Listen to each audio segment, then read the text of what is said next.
Bapak Ibu jamaah yang dimuliakan Allah, apa yang dilakukan di bulan Sya'ban ini? Setidaknya dalam kitab Majapi Sya'ban karangan Sayyid Alawi Al-Maliki Al-Hasani Al-Makki ada 6 ibadah yang kita perhatikan dengan dalil-dalilnya.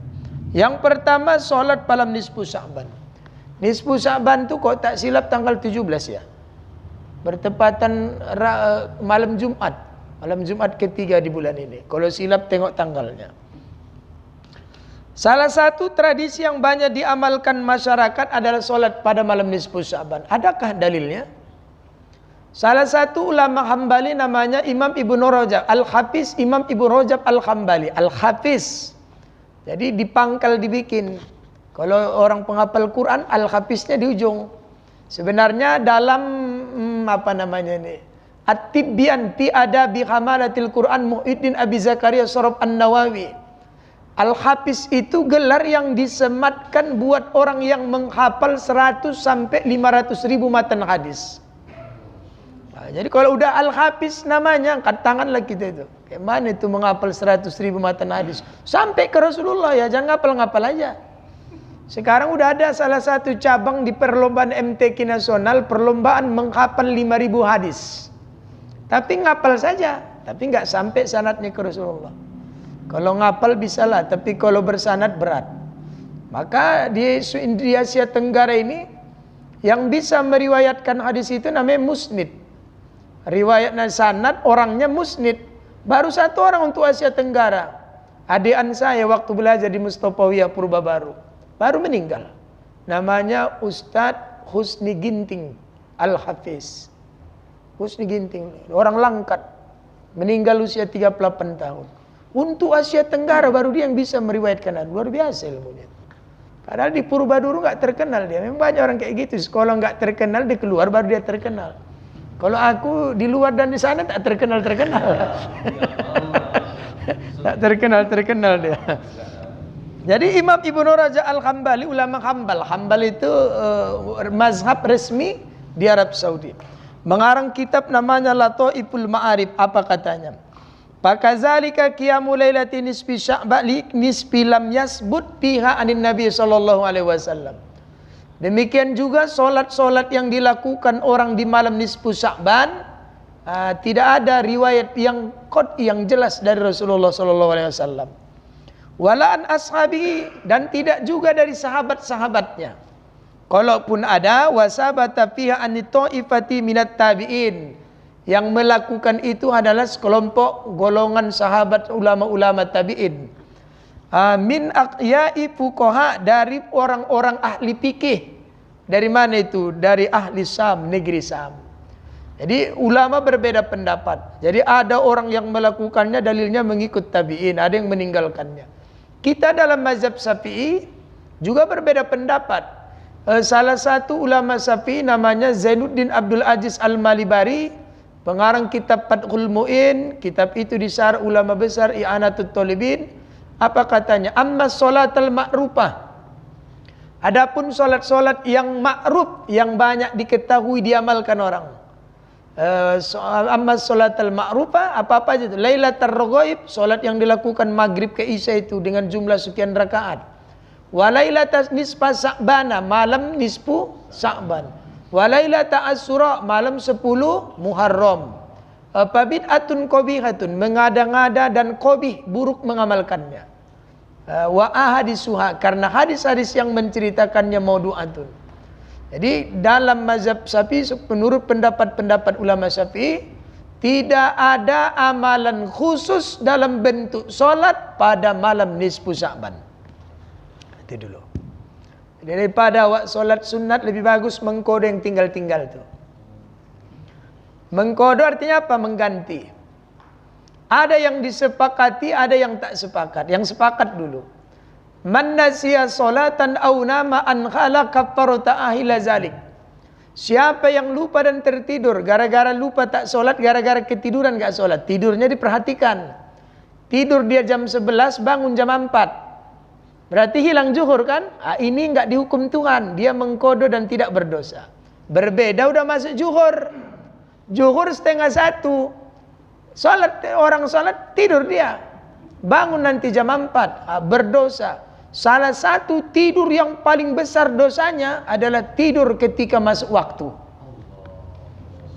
Itu tidur maksiat namanya. Kecuali udah ngantuk kali, boleh dia tidur di waktu sholat dengan syarat. Pertama, yakin bangun. Kalau tak yakin bangun, minta bantuan kawan. Nanti tolong ya, setengah jam kemudian kau bangunkan, nggak tahan aku mataku lagi ini. Atau pakai alat. Alarm. Tapi alarm tuh jangan dekat tangan bikin. Kalau dekat tangan main sendiri dia. Ten ten ten ten ten ten pok. Jadi kayak mana cara bikin alarm itu bisa bergerak?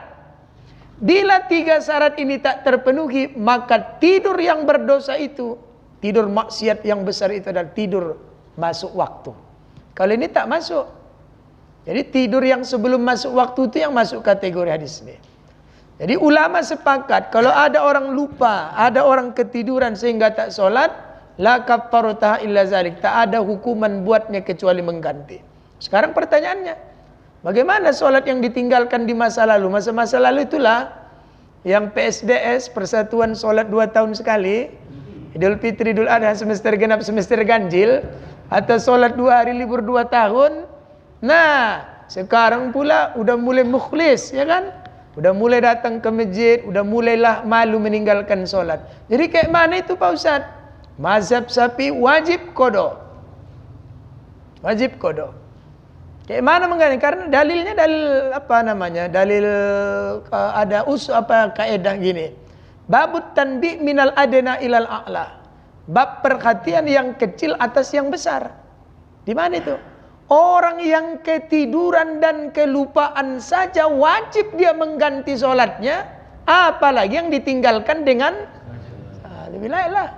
Jadi daripada sholat malam nisfu Sya'ban, bagus lakukan itu. Dan ingat, salah satu ciri-ciri orang yang hatinya mati yang itu.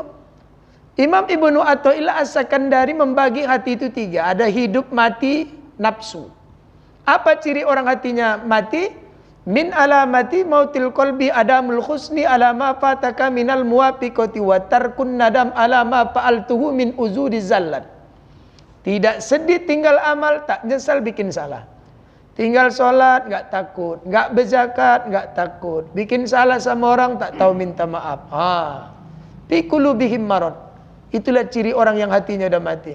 Kalau berlalu dia dengan terus begitu, tak mau menerima, tak mau menerima masukan nasihat, maka kata ulama, al-qalbi amma talatan fa'uhal mawaiza kal ardi an sabaqat la tanfa'uhal matar. Bila hatimu sudah mati, tak perlu untuk dinasihati, sama seperti tanah kering tak fungsi hujan yang datang. Jadi malam ini saya salut ini, orang tua, anak muda mau datang. Kalau udah pengajian maghrib nih kan ayah-ayah, lelek-lelek semua. Semangat pun awak gini-gini juga dan dengar awak ceramah. Apalagi nggak semangat. Ini banyak anak muda ini dipertahankan lah ini ya. Nah, ibu-ibu, mana kawan-kawannya dibawa lah. Ibu-ibu pun ku tengok itu juga orangnya, mulai ku tandai ya kan. Bulan depan itu juga orangnya. Nah, ada lagi hati yang nafsu. Min alamat ittiba'il hawa al-musara'a ila nawafilil khairat wat takasul anil qiyamil wajibat. Salah satu tanda-tanda orang yang hatinya mati, hobi dia memperturutkan hawa nafsunya, gemar melakukan ibadah sunnah, malas melakukan ibadah wajib. Itulah contohnya. Ada solat sunat po, cepat kali, solat wajib tinggal. Solat tarawih 30 malam, zuhur lewat. Solat witir tiap malam, maghrib lewat. Solat tahajud dipaksa, subuh kesiangan. Apapun nama solat sunatnya, mulai lahir sampai mati enggak dibikin, Tuhan tak sibuk. Tapi sekali kau tak solat maghrib sampai kiamat kau kutuntut, kata Allah. Makanya malah di bab penutup kitab-kitab fikih Syafi'i dikatakan wa innahu yahrumu alaihi tatawwu, haram hukumnya melaksanakan ibadah sunat, solat sunat. Kalau wajib masih banyak yang tertinggal. Wah, fatwa itu dipakai, tak ada orang tarawih lagi nanti. Gak mungkin gak tinggal solat imamnya, aku aja yang tinggal, mana aku ingat-ingat lagi itu. Ya mana, penting berusaha menggantinya. Ada yang bilang bikin aja yang sunat-sunat menempel yang bolong-bolong. Semana sunatnya menempel. Kata Imam Nawawi, perbandingan wajib dengan sunat itu 70 berbanding 1. 70 rakaat solat sunat itu sama dengan gak solat 1 rakaat pada solat wajib. Satu hari berapa rakaat? 17. Cobalah kalikan 17 kali 70. 1190 rakaat solat sunat. Aku hitung duluan itu. Bukan ahli. 1190 rakaat solat sunat itu sama dengan gak solat 1. Jadi dari mana ceritanya? Buat yang sunat-sunat menempel yang bolong-bolong. Hebat kali rupanya solat sunat bapak ibu satu hari. Aku yang bilang, ibu yang bilang, yang menghitung ya. 2 rakaat sebelum subuh, 2. Suruk 2, udah berapa? 4. Tambah duha 12 kita bikin sekalian. Berapa itu dah? Hah? 16. Tambah 4 sebelum zuhur. Tambah 2 setelah zuhur.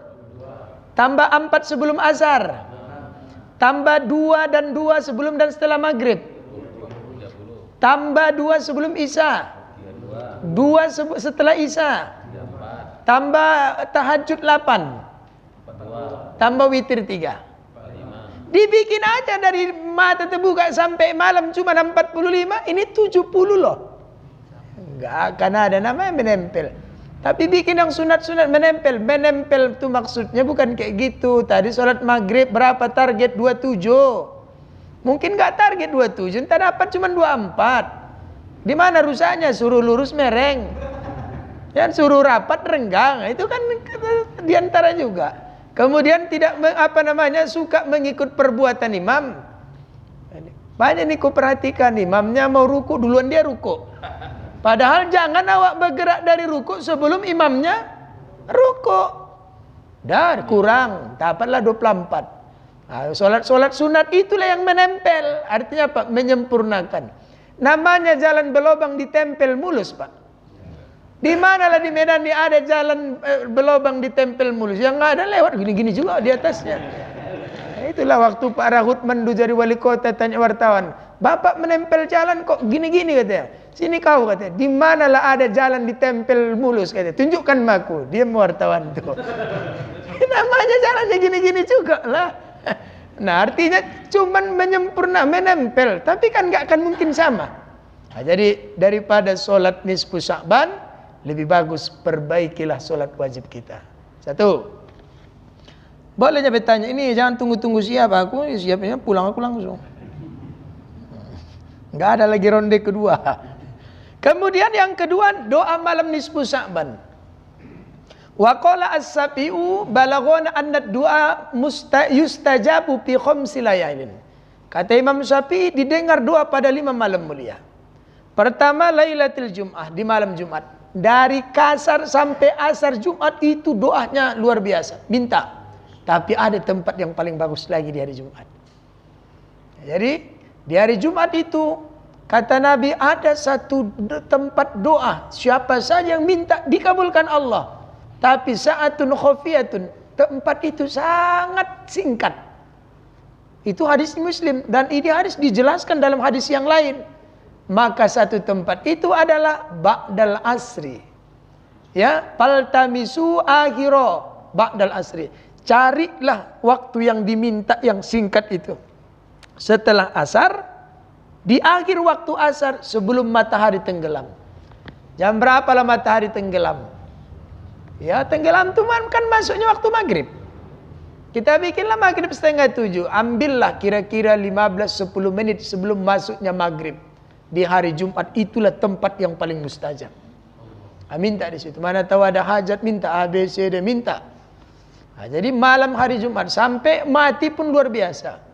Man mata yauma aw lailatal jum'ah falahu misla syahidin.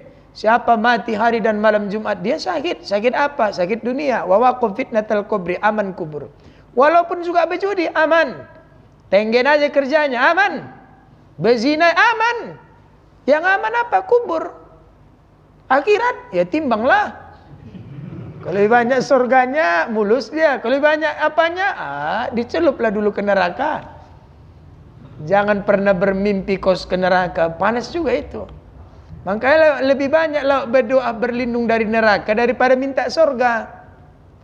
Allahumma ajirni minan nar. Kapan dibaca itu? 7 subuh, 7 maghrib. Allahumma, jangan dikurangi ya, 7. Para imam 7 bukan 3. Imam-imam sekarang disuruh Nabi 7 bikinnya 3. Seharusnya kan harus lebih dari situ lagi. Kata Nabi 7, kelewatan boleh, kekurangan jangan. Udah dibilang kata Nabi 7. Ada itu hikmahnya kenapa 7. Kenapa nggak dibilang Nabi 3 aja? Kenapa mesti 33 subhanallahnya? Ada itu, ada sesuatu yang tertulis tapi belum teruji. Terpikirkan kenapa mesti 33. Jadi kalau subuh itu dituntun makmumnya. Allahumma ajirna minan nar, Allahumma ajirna minan nar. Bayangkan kita tuntun jamaah itu seminggu, akhirnya terbiasa mulutnya. Apa enggak jariah itu? Besok mati karena imam itu aku tahu bacaan itu. Diajarkan sampai dia mati mengalir pahalanya kepada orang yang mengajarkan itu. Aku dulu belajar Rabbana zolamna itu tak pernah aku tengok Quran dari imamnya itu. Rabbana tiap hari Rabbana zolamna. Berapa pahala itu? Allahumma anta salam itu tak tahu aku tulisannya dulu, nggak pernah aku tengok. Aku dapatnya dari imam. Allahumma anta salam, Allahumma anta salam. Lama-lama berapa pahala imam itu? Kalau mati dia mengalir. Maka kalau maghrib mulai besok mainkan, jangan ditinggalkan. Orang Nabi yang bilang kok 7 subuh, 7 maghrib. Dipilih-pilihlah, kalau panjang kali subuh kan boleh panjang-panjang. Malah di Masjid Nabawi dan Haram itu subuh itu hampir 1 jam dari azan waktunya. Kalau kita cuma 5 menit. Kalau subuh itu bikin 15 menit. Kenapa? Mana tahu ada yang telat supaya dapat. Kenapa? Salah satunya sholat yang langsung disaksikan malaikat adalah subuh. Jadi subuh itu boleh 15 menit. Biarkan aja telat, orang kan udah berjamaahnya kita. Malah Nabi itu melakukan al-ittija. Ittija itu tidur mereng, seperti meletakkan jenazah di liang lahat. Datang Bilal, tok-tok, ya Rasul udah komat? Belum. Dah pergi Bilal, datang tok-tok, ya Rasul boleh komat? Yo. Inilah dalilnya bahwa sholat itu dimulai dengan instruksi imam. Komat itu dilakukan dengan instruksi imam. Jangan komat-komat gak ada imamnya. Kalau ini instruksi jam digital. Teret. Dikomatkan dulu. Ada waktu lagi tenang-tenang dia berdoa Allahu Akbar. At-tahiyatul kama Allahu Akbar. Kama sallallahu. Artinya kan masjidnya masih kecil nampak. Bu, udah bu. Intip-intip lah. Ya main komat-komat aja. Jadi hadirin zaman dulu. Kalau subuh bikin 15 menit. Kalau solat-solat lain 5 menit udah bisa lah. Jadi mulai besok subuh mainkan zikir itu. Allahumma ajirna minan nar, Allahumma ajirna minan nar. Jangan kurang-kurangi. Sesikit-sikitnya 7. Sebanyak-banyaknya boleh. Asal jangan kurang. Berzakat kan kayak gitu. 2,7 jangan bikin 2,4. 2,7 boleh. 3 boleh. 4 boleh. 1 kilo 6 kilo pun boleh. Sambil berzakat bersedekah. Ini udah berzakat kurang-kurangi pula lagi. Jadi hadirin jamaah yang dimuliakan Allah. Kemudian kapan lagi? Wal idain, 2 id. Saya enggak jelaskanlah itu. Ini pesan saya. Ini kan Rusia dengan Ukraina lagi perang nih. Kalau makin melebar kan kena juga ke Indonesia. Di mana kenanya? Pasokan migas. Karena untuk Eropa dia itu pemasok hampir 45%. Jadi kalau besok dinaikkannya harga migas pasti berpengaruh juga ke Indonesia. Naiklah semua. Maka Bu, memasuki Ramadan ini jangan boros-boros sekali. Simpan aja duit ibu itu. Saya hari semalam subuh, saya dipanggil gubernur ke rumahnya sarapan pagi. Setelah sholat subuh kami bercakap-cakap. Di antaranya ini yang dicakapkan beliau. Bilang Ustaz jangan boros-boros. Dan kemudian di waktu malam nisfu Sya'ban tuh bilang begini. Bilang majemaah berdoa, doanya satu aja dulu. Ya Allah angkat pandemi ini. Ya kan ini udah mau peralihan kan pandemi ke endemi atau mana? Kalau Omikron enggak lagi tuh kayaknya Pak. Kenapa? Cukuplah sampah Umi aja. Kita berharap karena ini ciri-cirinya apa? Pertama di Mekah itu per hari ini. Semalam kita memberangkatkan 1 pesawat dari Soekarno Hatta. Sampai biasanya karantina 3 hari, sekarang no karantina lagi. Tak ada PCR, tak ada karantina, tak ada swab, dan tidak ada lagi mulut-mulutan. Tapi di Indonesia masih kena karantina 1 hari pulangnya. Artinya kan ini yang tadinya 10, 7, 5, 3 jadi 1 kan berubah. Cuman yang sakitnya Tiawa sekarang katanya bahwa salah satu pendaftaran itu harus menjadi peserta BPJS. Apa kaitannya BPJS dengan umur? Ini pula lah. Jadi Bapak Ibu ini itu jangan boros-boros sekali ya Bu. Masih ada telekung cantik itu aja lah. Gini-gini pun masih cantiknya ini. Kalau emak-emak ini hari raya bulan 5, bulan 1 udah beli telekung. Bukan langsung dipakai. Kenapa nggak dipakai Bu? Takut viral katanya. Udah, jangan boros. Apa yang ada aja dulu. Apalagi bulan 6 kita nggak tahu apa yang terjadi. Masuk sekolah. Ini kayaknya ada info tapi belum pasti. Yang anak tidak divaksin, yang divaksin boleh tetap buka. Anak yang belum divaksin daring dari rumah. Ya, awak menyuntikkan takut, nggak disuntik jadi bodoh anak awak kan si malakama jadinya. Simpan aja itu, jangan boros-boros sekali. Tapi kalau boros ke masjid nggak apa-apa. Ya. Kemudian apa lagi? Wa awwali rojabah. Salah satu tempat yang paling mustajab berdoa itu di waktu Ramadan. Di antara buka dengan doa. Doa Allahumma laka sumtu. Jadi TPRI Medan itu hampir tiap tahun ku protes. Tong Allahumma laka sumtu. Salah, bukan gitu buka puasa. Gara-gara itulah orang tak dapat pahala berbuka. Kenapa? Niru. Jadi kalau yang ditiru itu baik, berpahala Wak. Tapi kalau yang ditiru tetap baik, siapa yang bikin iklan itu dia yang kena duluan itu. Jadi yang betul tong. Wa yusannu ayyakula akibal fitri Allahumma lakasumtu. Jadi sunnahnya makan dulu baru berdoa, bukan berdoa dulu baru makan. Tong batalkan dulu walaupun seteguk air. Bismillahirrahmanirrahim. Dah. Baru doa pribadi. Inna lis-shaimi inda putrihi da'watum maturad.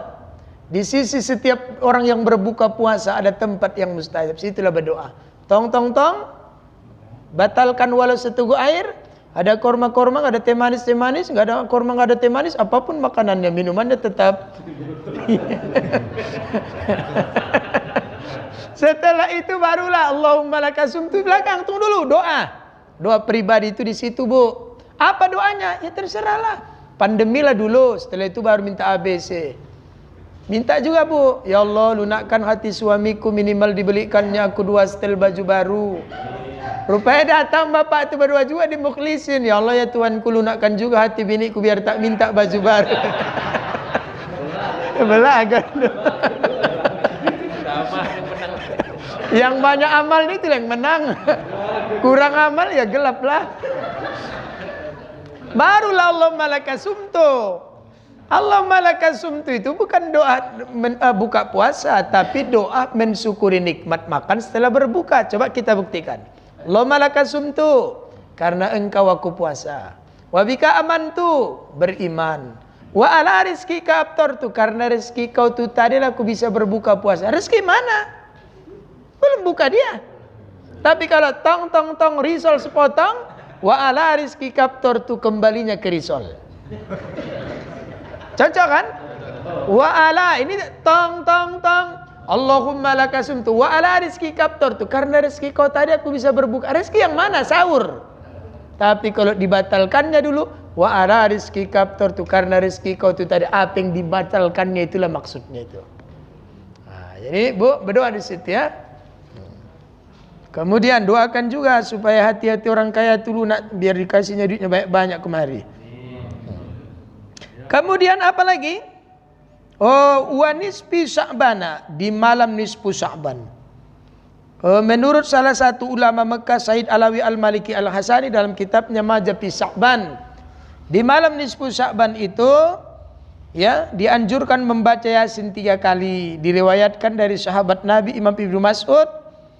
Pertama, mohon dipanjangkan umur melaksanakan ketaatan, baca Yasin. Udah khatam, berdoa yang kedua, mohon diluaskan rezeki yang halal, baca Yasin. Baru setelah itu doa yang ketiga, mohon dimatikan dalam keadaan keteguhan iman, husnul baca Yasin. Nah, itu kan di masjid-masjid dibikin itu. Orang bilang tak ada dalilnya itu begini-begini. Baca Yasin itu tak perlu dalil. Kapan saja boleh dibaca. Mau siang, mau sore, mau malam, mau Rajab, mau September, Oktober, suka-sukalah. Bolehkah menentukan waktu-waktu tertentu ibadah? Boleh. Tapi Nabi yang pertama bangun masjid itu masjid apa namanya? Kuba. Tahu nggak Nabi itu sholat di Kuba hari apa? Sabtu. Senin, Selasa, Rabu, Kamis, Jumat, Minggu Nabi tak sholat di Kuba. Nabi itu hanya sholat di Kuba hari Sabtu saja. Berarti Nabi yang menentukan. Dia sukanya Sabtu, Jumat enggak. Kemudian di Kuba itu ada sahabat yang asal sholat baca kul huwallah saja. Mau subuh, mau zuhur, mau asar, mau kul huwa. Semua kulhu. Rakaat pertama kulhu, kedua kulhu, ketiga kulhu, keempat kulhu. Tiba-tiba imamnya berhalangan hadir. Dia yang paling cantik suaranya. Kau lah jadi imam, datang sahabat. Tapi jangan kau baca kulhu pula. Enggak lah, aku baca kulhu. Kau enggak kalian imam. Imam kulhu juga dibaca. Ngadu orang tu kepada Nabi. Tanya Nabi, kenapa kau baca kul huwallah? Suka aku kul huwallah ni ya Rasul. Pertama, ini adalah tauhid. Kul huwallah ahad. Allah itu ahad. Satunya Allah, bukan setengah-setengah tambah satu. 1/4 dikali 4 jadi satu. Oksigen, sulfur, CO2, CO4 godok-godok jadi satu. Enggak. Kan bukan itu pengertian satu itu. Yang kedua, Allahus Samad. Allah lah tempat aku bernaung. Lam yalid, tak beranak dan diperanakkan. Walam yakul, tak ada yang sekupu dengan Tuhan. Suka aku dengan ayat ini. Yang kedua, engkau yang bilang ya Rasul, siapa yang mengkhatamkan 60.000 kali seumur hidupnya kul Allah aman neraka. 60.000 kali. Yang ketiga, engkau yang bilang ya Rasul, membaca 3 kali kul Allah seperti mengkhatamkan 1 Quran. Aku ingin meraih itu dalam salatku. Diam Nabi. Kalau Nabi diam, Nabi apa artinya itu? As-sukutu alamatar ridho. Diamnya Nabi pertanda dia setuju. Berarti kan itu saja. Dan Nabi menentukan waktu. Kalau begitu, kalau kita menentukan waktu baca Yasin itu malam Jumat atau malam nisfu Sya'ban, nggak ada salahnya itu. Jadi baca Quran tak perlu dalil, kapan saja kita mau mainkan. Nah, ada juga yang tak setuju itu nanti. Makanya kita cover dulu. Ya, kalau begini-gini gak ada, suka-suka aku lah bilang. Kalau kau ondak baca atau ondak gak usah. Apa yang ribut gara-gara itu? Di masjid 5 prinsip dipakai. Bersatu dalam akidah, berjamaah dalam ibadah, toleransi dalam khilafiyah, santun dalam berdakwah, rukun-rukun dalam bermuamalah. Ini kan yang datang nih banyak pebisnis ini. Ada jual cendol, jual martabak, jual bakso, jual mie Aceh, jual lontong pagi, siang, sore, malam.